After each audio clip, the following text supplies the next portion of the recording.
Hey guys, welcome back to the Madrid Pundits, a channel for the Madridistas by the Madridistas and of the Madridistas. अगर तुम इस channel पे नए हो भाई, चैनल को सब्सक्राइब करो, इस वीडियो को लाइक करना एंड इस वीडियो को एंड तक जरूर देखना। भाई कल के मैच के ना सारे सिर्फ पॉजिटिव्स ही गिना सकता हूँ मैं तुम्हें, सिर्फ एक नेगेटिव होगा, वो होगा नाचो का रेड कार्ड। लेकिन अब पूरी डिटेल्स में बराबर से आएंगे। लेकिन दोस्तों सबसे पहले एक अनाउंसमेंट करना है, मैंने एक पोस्टर फ्रेम का बिजनेस शुरू करा है जहाँ पर मैं और भी सारी एक्सेसरीज फुटबॉल की लाऊंगा तुम्हारे लिए। जर्सीज नहीं लाऊंगा लेकिन फुटबॉल के जैकेट्स हुडीज सब कस्टमाइज करके सब तुम्हारे लेकर आऊंगा। तो लिंक मैंने डिस्क्रिप्शन में डाल रखा है, फटाफट से उसको फॉलो कर लो। नाम है उसका एथलेटिक्स, जाके जरूर उसको फॉलो करना। एंड प्लीज भाई के बिजनेस को सपोर्ट भी दिखाओ जिस तरीके से तुमने मैड्रिड पंडित्स को सपोर्ट दिखाया हुआ है। अब बात करते हैं मैच के बारे में। तो रियल मैड्रिड वर्सेस जिरोना का एक बहुत ही इंटरेस्टिंग मैच था जहां पर काफी सारे माद्रिदिस्तास इंक्लूडिंग माई सेल्फ एक्सपेक्ट कर रहे थे कि यहाँ पर जिरोना एक टफ टाइम देगी रियल मैड्रिड को, बिकॉज जिरोना के पास काफी सारे एक्साइटिंग प्लेयर्स है। आप हमारे एक प्लेयर की बात कर लो, मिगेल गुतिएरस उनके पास है, डेली ब्लिंड है, पाउलो गाज़ानिगा उनका गोलकीपर काफी अच्छा है, उनके पास एरिक गार्सिया है, उनके जो अटैकर्स हैं जो यूक्रेन से आए हुए हैं, मुझे उनका नाम लेने में बिल्कुल कोई इंटरेस्ट नहीं है क्योंकि मैं बोल नहीं सकता उनका नाम, बहुत ही ज़्यादा कॉम्प्लिकेटेड है, तो मैं इसमें घुसूंगा नहीं। इतने सारे अच्छे क्वालिटी प्लेयर्स भर रखे हैं, उनकी मिडफील्ड भी काफ़ी अच्छे है जहाँ पर हेक्टर हेरेरा जैसे एक अच्छे प्लेयर भी हैं, जहाँ पर एक बहुत ही हार्ड वर्किंग प्लेयर है। तो एक क्वेश्चन बैठ रहा था कि कार्लो एंचेलोटी किस तरीके से इस टीम को खिलाएगा, एंड काफ़ी लोगों की फट रखी थी अगेंस्ट जिरोना। इस मैच में क्या होता है, किस तरीके से मैड्रिड अपना पेव करेगी way out of this game. लेकिन भाई Real Madrid dominated last night. Don't let stats fool you, जहाँ पर जिरोना के पास ज़्यादा पोजीशन रहा है 50-48 का। Real Madrid dominated last night, I can definitely vouch for that because Madrid ने 2.58 का XG क्रिएट करा है और 3 गोल मारे हैं, 14 शॉट्स लिए हैं जिसमें से 7 ऑन टारगेट रहे हैं। तो यहाँ पर एक बहुत ही बेटर और बहुत ही इम्प्रोवाइज्ड परफॉर्मेंस निकल कर आया है। एंड यहाँ पर सिर्फ एक बंदे को मैं क्रेडिट्स देना चाहूँगा जिसकी वजह से ये पॉसिबल हो पाया है, वो है विनीसियस जूनियर। विनीसियस जूनियर नहीं होते ना तो इतनी बड़ी वेन, इतनी बड़ी पॉजिटिव आपके लिए निकल कर नहीं आती। Vinicius junior has been the game changer for Real Madrid. जैसे ही वो आए हैं मैच में, Madrid has started to win games. Madrid ज़्यादा एक प्रोमिनेंट अटैकिंग आउटलेट लगती है जब विनीसियस जूनियर रहते हैं पिच पे। अभी मैं आपको एक एग्जांपल देता हूँ, रोड्रिगो इस टीम के और इस अटैक की लीडर नहीं है, ये बात हम सबको पता है बहुत क्लियरली। लेकिन विनीसियस जूनियर ने करीम बेंजेमा से ये चीज़ सीखी है, to lead by example. Vinicius junior has bought in the mentality and वो लीड कर रहे हैं इस टीम को। अगर आप विनीसियस जूनियर को कल देखो, वो कामाविंगा से वो कॉन्स्टेंटली कहे जा रहे थे कि तुम्हें प्रेस करना है, कम कम प्रेस विद मी। तो मैड्रिड का जो प्रेसिंग स्ट्रक्चर है ना कहीं विनीसियस जूनियर डिफाइन कर रहे थे। एंड रियल मैड्रिड का प्ले स्टाइल कितना इम्प्रोवाइज होता है, कितनी पोजिशनल फ्रीडम मिलती है विनीसियस को, ये कल आपने देख लिया, जहाँ पर उनको वाइडर एरियाज पे ऑपरेट करने का मौका दिया जा रहा था, जहाँ पर वो 1v1 बैटल्स 1v1 सिचुएशंस में आ रहे थे। अभी फर्स्ट 15 मिनट्स की बात करें तब रियल मैड्रिड अच्छी नहीं लग रही थी, लेकिन मैंने तुमसे वॉच लॉन्ग में क्या कहा था, 15 मिनट दे दो रियल मैड्रिड को, बाद में बात करेंगे क्या होता है। बिकॉज पहले के 15 मिनट रियल मैड्रिड हमेशा से सेटल होती है मैच में, उसके बाद हमें मालूम पड़ता है कि किस तरीके से इस गेम को अप्रोच किया जा रहा है वो real Madrid. And Girona left right and centre first 20-25 minutes में चांसेस क्रिएट कर रही थी। माद्रिदिस्तास और कार्लो एंचेलोटी और प्लेयर्स को इस बात का वरी लग रहा था कि जिरोना गोल ना मार दे। अभी एक बात तो ये भी है कि जिरोना उतनी कन्विंसिंग नहीं थी कल इन फ्रंट ऑफ गोल, उनको अच्छे मौके मिले थे बट उन्होंने उनको कन्वर्ट नहीं किया। एंड जहाँ पर उन्होंने अपने जो चांसेस थे उनको कन्वर्ट नहीं किया, वहाँ पर ही रियल मैड्रिड ने उनको सीधा ठोक के मारा।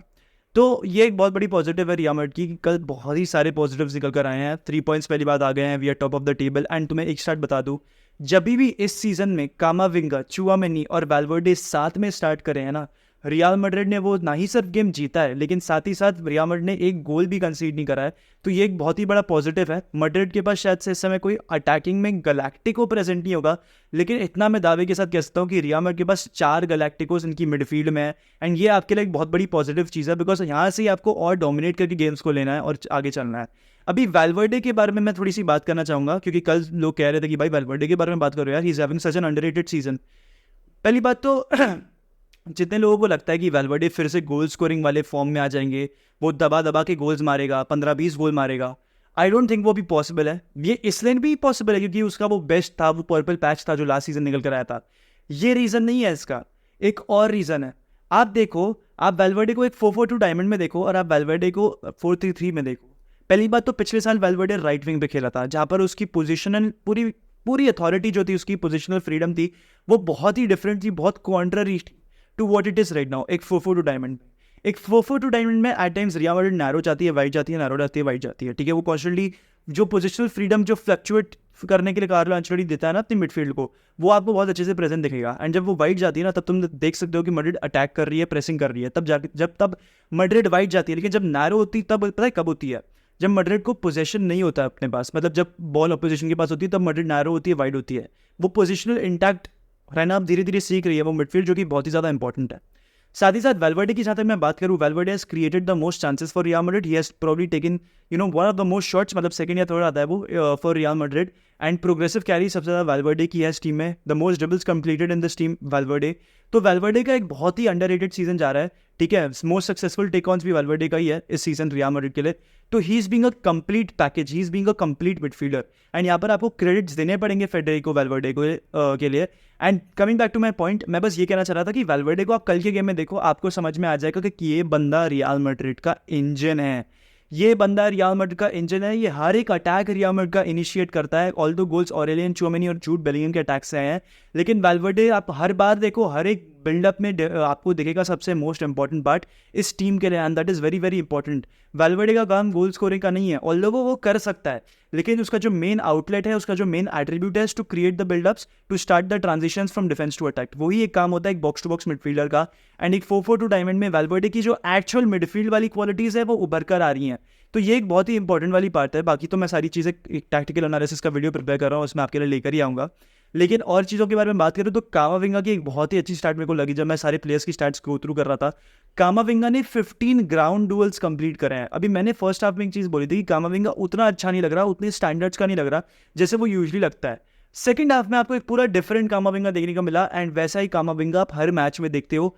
कामाविंगा ने 15 ग्राउंड डुअल्स कंप्लीट करे हैं भाई। 15 ग्राउंड डुअल्स बहुत ही ज़्यादा बड़ी चीज़ है। एंड आप जब भी देखो, जब कामाविंगा एक प्लेयर के अगेंस्ट होता है ना, हमेशा usually Camavinga gets the better of that player. तो कितना स्मार्ट और कितना इंटेलिजेंट है ये प्लेयर हमारे लिए, आपको क्लियरली समझ में आता है। And I just can't wait for the future, जब ये सारे के सारे प्लेयर्स जितने भी हमारी मिडफील्ड में हैं वो सारे अपने प्राइम में आएंगे। बिकॉज जब वो प्राइम में आएंगे ना, तब उनकी परफॉर्मेंस देखना तुम और भी टॉप नॉच जाएगी और भी उभर के आएगी। बाकी अगर एक और प्लेयर का यहाँ पर मुझे मेंशन करना होगा तो I definitely have to give it to Toni Kroos. Toni Kroos भाई, मतलब अब तो नॉर्मल हो गया ना, अब तो मतलब बहुत रेगुलराइज्ड हो गया ना। जब क्रूज खेलता है मैड्रिड एकदम डोमिनेट कर पाती है, मैड्रिड एक स्ट्रक्चर में लगती है, मैड्रिड का जो स्ट्रैटेजी रहती है बहुत ही क्लियर रहती है। क्रूज डिफाइन करता है रियल मैड्रिड के प्ले स्टाइल को।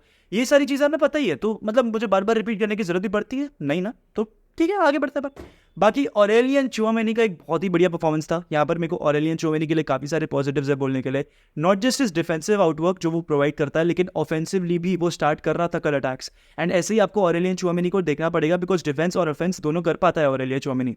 ना ही सिर्फ ट्रांजिशंस को रोकना, लेकिन ट्रांजिशंस इनिशिएट करना भी एक बहुत बड़ी इंपॉर्टेंट चीज़ होती है एक CDM के लिए, जो आपके लिए ऑरेलियन चुआमेनी लाके दे रहा था। अगर आपने नोटिस करा हो, if I am not mistaken, जो बेलिंगम का गोल है जिसका उसने पास हुसैलू को खेला, हुसैलू का डिफ्लेक्ट हुआ, फिर बेलिंगम के पास वो रिक्वेस्ट होकर बेलिंगम ने मार दिया उस गोल को, वो स्टार्ट चुआमेनी ने किया था। एंड वहाँ पर आपको क्रेडिट्स चुआमेनी को देने पड़ेंगे। He has improved offensively. वो अंधाधुन शॉट नहीं मारता है, वो और भी काफ़ी सारी चीज़ें ला के देता है। तो अगर आपको कभी गेम ध्यान से देखना होगा ना, समझना होगा ना, तो कभी ऑरेलियन चुआमेनी को देखना कितना इंपॉर्टेंट रहता है। मैड्रिड की जो डिफेंसिव ऑर्गेनाइजेशन है ना, वो भी काफ़ी बेटर जाती है जब आप चुआमेनी आपके साइड में हो। एंड अगर आप देखो, अगर आप इस सीज़न की बात करो, अब तक 8-9 गेम हो चुके हैं रियल मैड्रिड के। आप मुझे एक गेम बता दो जहाँ पर ऑरेलियन चुआमेनी खराब खेला है। तो कार्लो एंचेलोटी से मेरा एक क्वेश्चन रहेगा कि यार आपने उसको एटलेटिको मैड्रिड वाले डर्बी गेम में क्यों बेंच किया?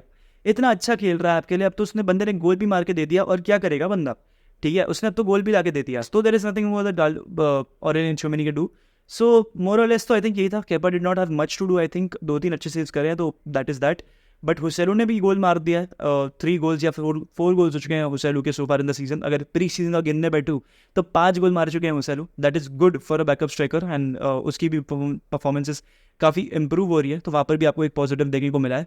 ओवरऑल मैं रियल मैड्रिड के परफॉर्मेंस से बहुत खुश हूँ। लास्ट में नाचो ने एक टैकल ले लिया जो उसको शायद से नहीं करना चाहिए था, वो थोड़ा लेट हो गया, बट चलो कोई नहीं। आई थिंक हम पॉजिटिव्स पे ज़्यादा फोकस करना चाहेंगे for once, because I think ये बेस्ट परफॉर्मेंस रहा है रियल मैड्रिड का so far this season. But जितने भी लोग देख रहे हैं यार ये वीडियो, अगर आपको अच्छा लगा हो तो प्लीज़ इस वीडियो को लाइक करना, मैड्रिड पंडित को सब्सक्राइब करना, और वो बेल नोटिफिकेशन को जोर से तमाचा मारना। विद दिस हाला मादरी ईद अलमास हस्ता एल फिनाल वामुस रियल टेक आउट पीस।